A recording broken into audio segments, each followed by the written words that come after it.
Queridos, eu quero compartilhar uma palavra de Deus com vocês. Quem aqui aguenta me ouvir alguns minutinhos? Quem ama a palavra de Deus diz amém. Eu vi pelo horário, já são 9h10. Eu até pensei em não ministrar, mas eu não posso terminar um culto sem trazer uma palavra para vocês. Eu não posso. Até porque eu sempre fui apaixonado pela palavra. E desde a minha infância, eu vinha para a igreja, quando era criança, às vezes tinha aqueles eventos. Quem lembra aqui da época das cruzadas? Quem lembra? Aqueles eventos na rua. Então, quando a gente ia para a rua, não dava outra. Era brincar de pega-pega, de esconde-esconde, fazia a zoada inteira. Eu brincava, mas quando dava a hora da pregação, adeus brincadeira. Parava tudo para ouvir aquele pregador. Eu amava, como amo até hoje. Nós vamos ao primeiro livro do profeta Samuel, capítulo de número 30. No capítulo de número 30, nós vamos ler a partir do verso de número 1. Primeiro livro do profeta Samuel, capítulo de número 30, a partir do verso de número 1. Glórias a Deus. Os músicos podem sentar ali um pouquinho. Fica só o Dário aí, só o Dário, fazendo bem suavezinho, vocês participam ali. Fica até melhor para vocês. Deus abençoe vocês, viu? Muito. Fiquei sabendo que a maioria é tudo solteiro. É mesmo, Dário? Tudo solteiro. Diz que lá na igreja deles, nenhuma moça teve a coragem. E eu acho que a daqui também não são corajosas assim, não. Eu ensino elas que... Primeiro livro do profeta Samuel, capítulo 30. Quem encontrou e diga, eu encontrei. Sucedeu, pois, que, chegando Davi e os seus homens ao terceiro dia a Ziclague, já os amalequitas com ímpeto tinham dado sobre o sul e sobre Ziclague, e tinham ferido a Ziclague, e a tinha posto a fogo. E levaram cativas as mulheres que estavam nela, porém a ninguém mataram, nem pequenos, nem grandes. Então somente os levaram consigo e foram pelo seu caminho. E Davi e os seus homens vieram à cidade, e eis que estava queimada a fogo, e as suas mulheres, os seus filhos, as suas filhas eram levados cativos. Então Davi e o povo que se achava com ele alçaram a sua voz e choraram, até que neles não houve mais força para chorar. Também as mulheres de Davi foram levadas cativas, Ainoã, Jezreelita, e Abigail, a mulher de Nabal, carmelita. E Davi muito se angustiou, porque o povo falava de apedrejá-lo, porque o ânimo de todo o povo estava em amargura, cada um por causa dos seus filhos e das suas filhas. Todavia, Davi se esforçou no Senhor, seu Deus. Amém. Queridos, é normal na vida nós perdermos alguma coisa. Essas quintas-feiras aqui, nós estamos falando sobre restituição. E a restituição é uma necessidade. Logicamente que não é uma necessidade para todas as pessoas. A restituição é necessária na vida de alguém que perdeu alguma coisa. Na vida de alguém que teve alguma coisa furtada, roubada. Roubaram algo de você. Tiraram algo de você. E quando esse algo que tiraram de você tem valor, logicamente que você começa a buscar por uma restituição. Eu sei que nesta noite há pessoas que entraram aqui e tudo que estão precisando é de uma restituição de Deus. Você teve perdas que você não esperava, você teve perdas que te surpreenderam e você perdeu na hora que não podia perder. E você está precisando de uma restituição. E a restituição não é fácil. O texto que nós lemos, ele conta a história de Davi. E Davi era um homem que vivia do ofício da guerra. Um grande guerreiro. Davi fazia guerras, conquistava riquezas, bens, posses. Mas a Bíblia diz que em uma ocasião, Davi partiu para uma guerra. Eu não sei se ele se esqueceu que estava sendo vigiado. A primeira coisa que eu quero frisar aqui é que você sempre está sendo vigiado. Existem pessoas de olho em você, principalmente os seus inimigos. Eles estão à espera de um vacilo seu. Eles estão à espera de um fracasso seu. Eles estão à espera de um descuido seu. E enquanto Davi vai à guerra, ele deixa tudo que ele tem, ele e os seus homens, deixam a cidade e eles partem para a guerra.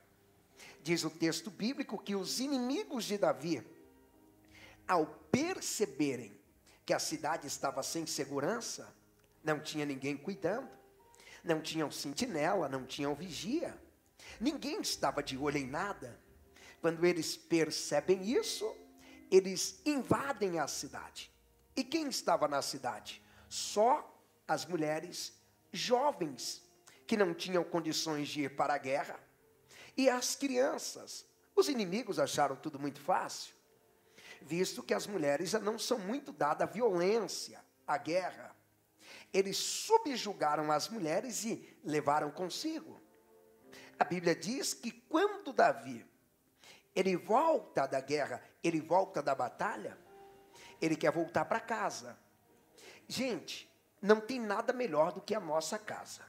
Vamos ser sinceros. Talvez você tenha um colchão lá todo velho, feio. Talvez o seu colchão já tenha um buraco no meio. Mas você não troca aquele colchão por nada. É seu. Talvez o seu quarto mora uma aranha ali, uma lagartixa. E você tem saudade do seu quarto. Você gosta do seu quarto. Quando Davi termina a guerra, o que Davi quer? Chegar em casa, dar uma boa namorada, uma beijoca daquelas.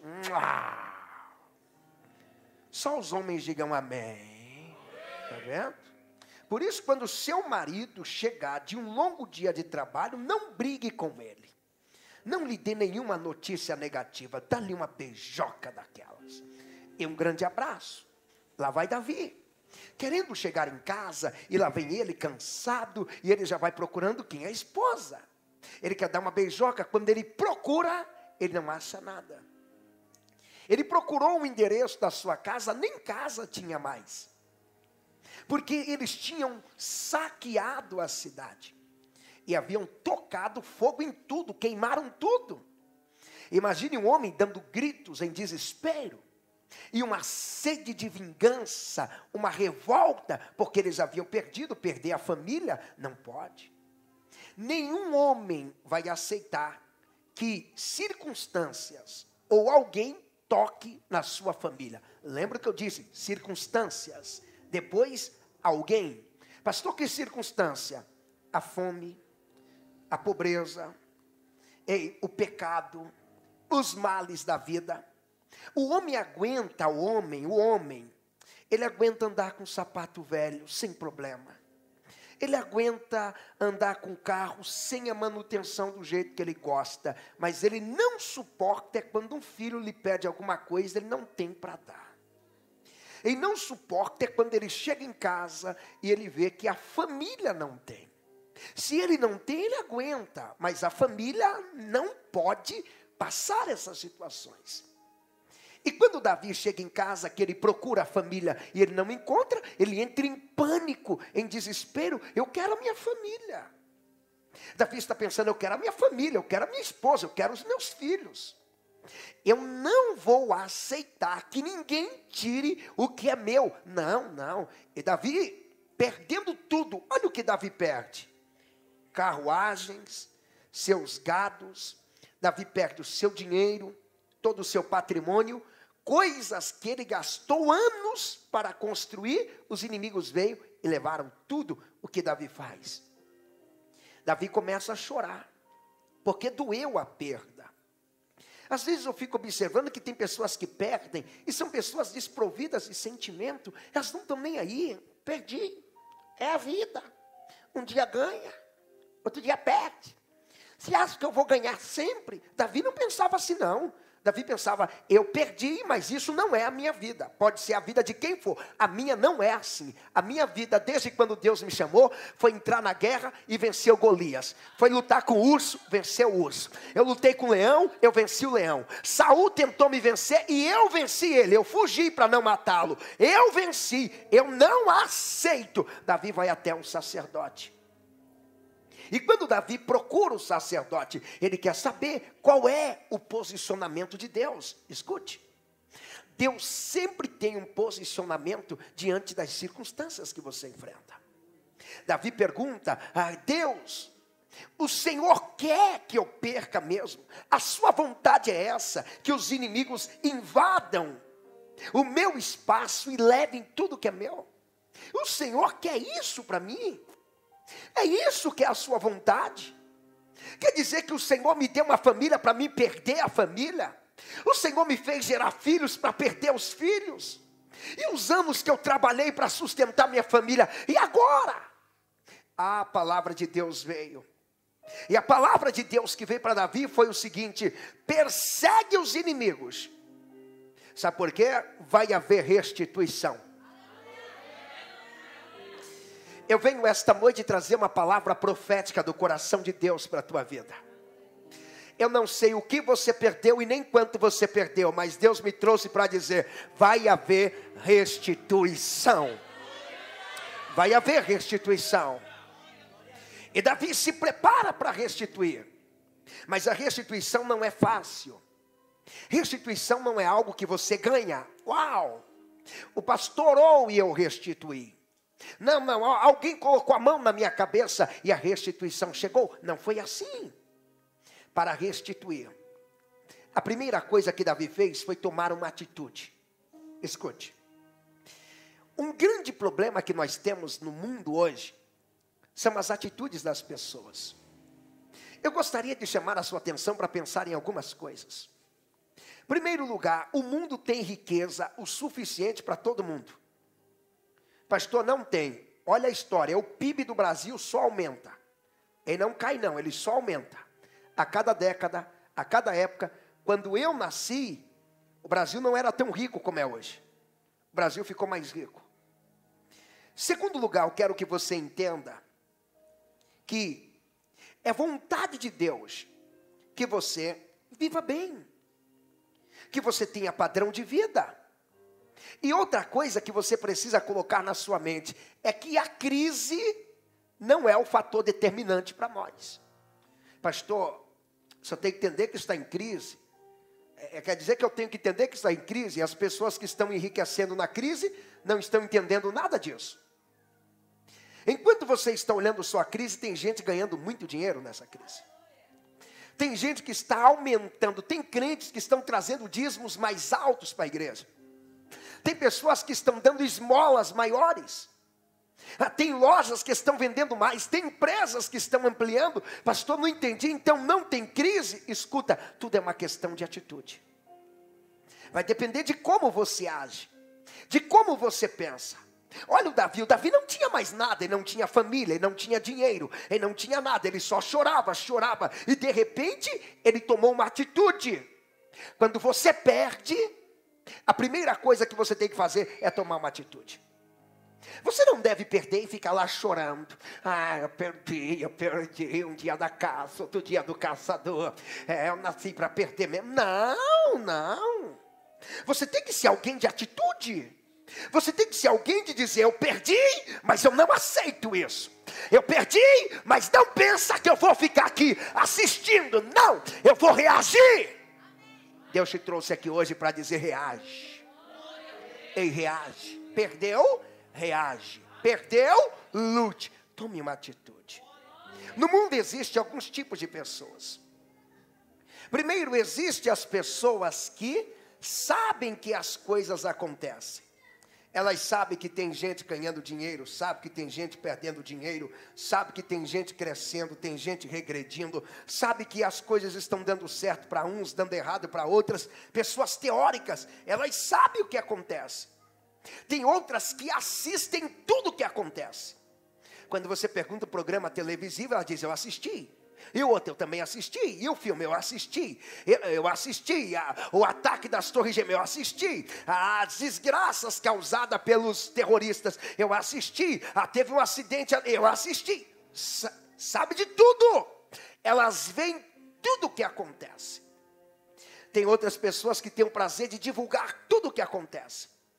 Elas sabem quem está crescendo, quem não está crescendo, elas divulgam, elas dão nomes, elas falam de dados, dão informações, elas divulgam o que acontece.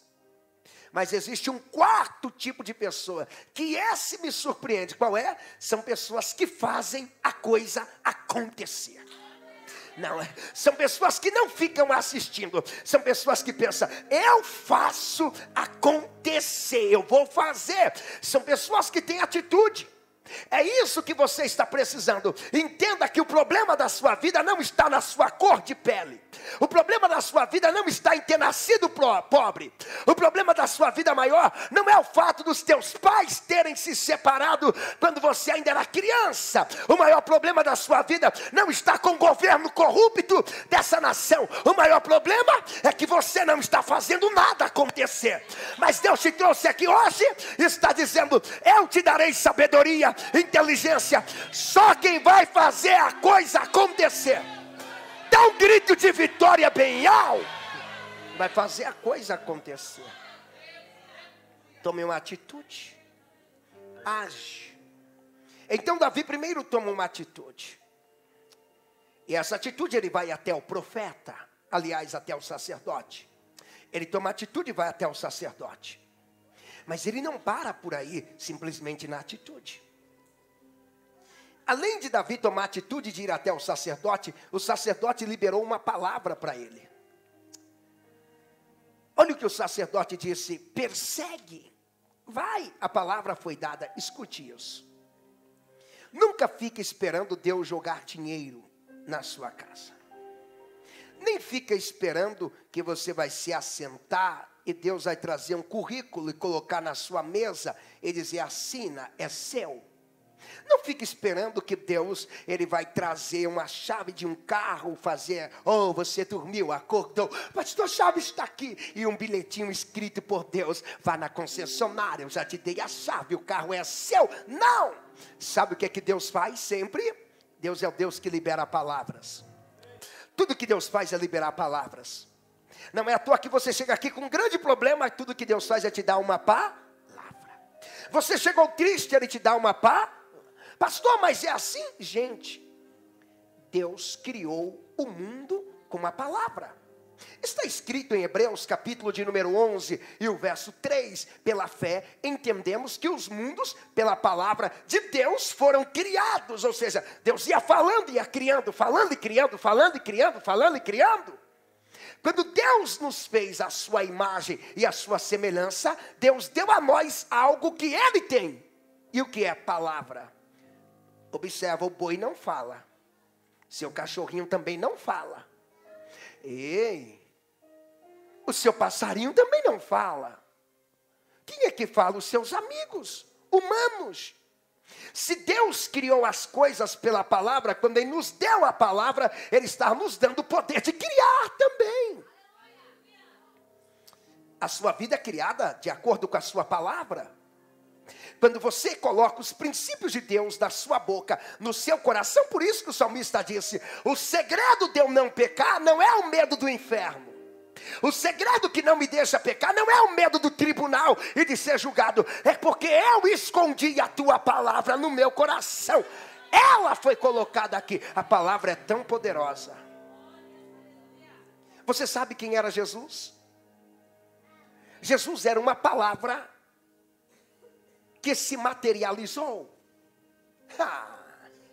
É por isso que João disse, e o verbo se fez carne. Que verbo? A palavra, e habitou entre nós. A palavra. Creia na palavra. Quais são as palavras que você tem falado? Quais são as palavras que você tem ouvido? Quais são as palavras que você tem lido? Quais são as palavras que você tem guardado no teu coração? Quais são as palavras que você tem escrevido nas redes sociais? Quais são as palavras que quando você lê te alimentam, te alegram e mexem com as suas estruturas? Já passou da hora de você entender que há uma necessidade de você viver a palavra. A palavra é tão poderosa que quando ela é liberada, recebida e acreditada, ela muda a história. E se você perdeu, a restituição hoje vem pelo poder da palavra de Deus. Eu te mostro biblicamente um texto que fala claro sobre a palavra. Quem nunca leu na Bíblia da história daquele homem que era cego, e um dia os discípulos passaram, viram um homem cego e perguntaram para Jesus: Senhor, quem pecou, ele ou o pai dele, ou o vô dele, ou a avó dele, para que nascesse assim? Jesus já disse: ninguém pecou. Isso é para você entender que nem todos os problemas que você enfrenta estão associados a um pecado dos seus antepassados. Jesus diz, ele nasceu assim. Aqui é para complicar tudo, para que se manifeste a glória de Deus nele. A glória no sofrimento dele é a glória. Jesus tomou uma decisão fantástica para curar o cego. Jesus cospe, muita saliva. Então você imagina, né? Você está com nojo? É Jesus, ó, e cospe.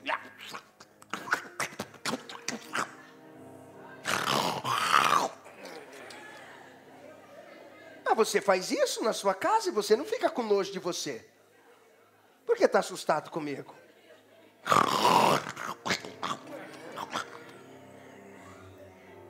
Aí Jesus vai fazer aquela massinha, aquela laminha que as crianças gostam de fazer. E mistura. Tinha gente lá com essa cara igual a sua. E Jesus nem aí. Traz o cego. Levaram o cego até Jesus. Aí Jesus pega aquela lama de saliva com pó e terra e mela o cego todinho.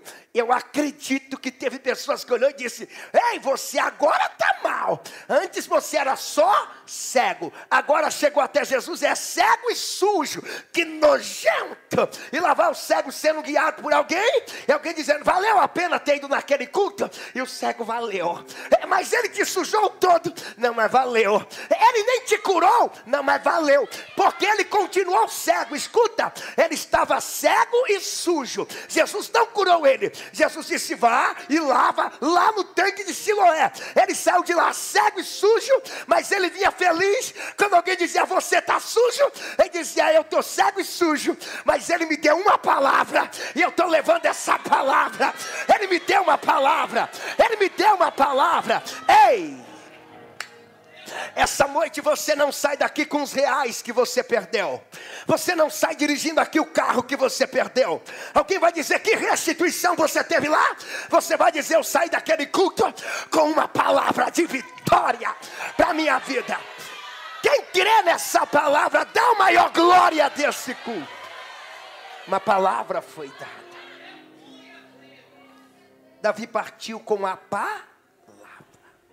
Então você tem que crer na palavra. Você deseja restituir? Creia na palavra. Pastor, o senhor não tem noção do que eu perdi. Creia na palavra.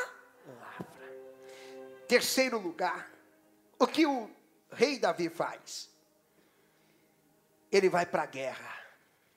Tem restituição que só vem na guerra. Tem horas que você tem que guerrear. Eu já disse aqui, muitas pessoas não restituem. E também não conquistam porque não querem a guerra. Tem pessoas que vêm aqui, num culto desse, aí encontra, por exemplo, cantor como Sérgio, cantando aqui. Sabe o que ele faz? Ele vai para casa para imitar. Por que ele quer imitar? Ele não quer aprender o que faz cantar assim. Não, pastor, é melhor imitar. Porque se a pessoa tem que ficar cantando lá com bona, dó, ré, mi, se, fá, lá, lá, blá, blá, blá, blá, blá. Não, isso é uma canseira. Você só fica fazendo aqueles exercícios tipo de respiração. Não. Eles não querem a guerra. Eles não querem pagar o preço. Tem pessoas que querem a vitória, mas não querem pagar o preço nem para ir a um local de oração. Vamos no culto quinta-feira, não passou o ônibus aqui. Gente, mora a 2 quilômetros da igreja. Ao invés de pegar e dizer, eu vou andando, mas eu vou. E a primeira guerra que você tem que vencer é a guerra que se trava dentro de você mesmo. Sabe por quê? Quando você perde, tem uma voz que te chama para o conformismo. Quando você perde, tem algo que diz, não, você perdeu mesmo, faz parte da vida, se conforma. Tem até pessoas que vêm para te aconselhar, dizendo, não, isso faz parte, a vida é assim. E tem mais, você vai perder muito. Você não é o primeiro que perde, você também não vai ser o último. Perder faz parte, ó, vai dormir. Aí ele começa a contar suas histórias de derrota. Eu também perdi, eu namorava uma menina muito bonita e perdi. E eu tinha um emprego e eu perdi. E que eu tinha um carro e eu perdi. Eu tinha comunhão com Deus e eu perdi. Eu tinha tudo e perdi. Chega dessa ladainha. Já está na hora de você ouvir alguém que diz, eu vim para restituir aquilo que tinha perdido. Vai haver restituição na tua casa, na tua família, na tua vida. Aonde você chegar, aonde você passar, eu quero desafiar quem acredita no que está ouvindo aqui. Dá um sinal aí de que você crê. Aleluia, aleluia, aleluia. É hora de você restituir. Eu quero desafiar você esta noite a fazer o clamor da restituição. Uma palavra foi liberada. Quem toma posse disso, diga glórias a Deus. Você vai sair daqui hoje levando essa palavra. É tempo de restituição. Vai haver restituição. E deixa eu melhorar isso. O mínimo que Deus vai fazer você restituir é o dobro do que foi perdido. Ah, perdeu. Você não entendeu. A alegria será dobrada. A paz será dobrada. A prosperidade virá em dobro. Fica de pé se você crê. Fica de pé.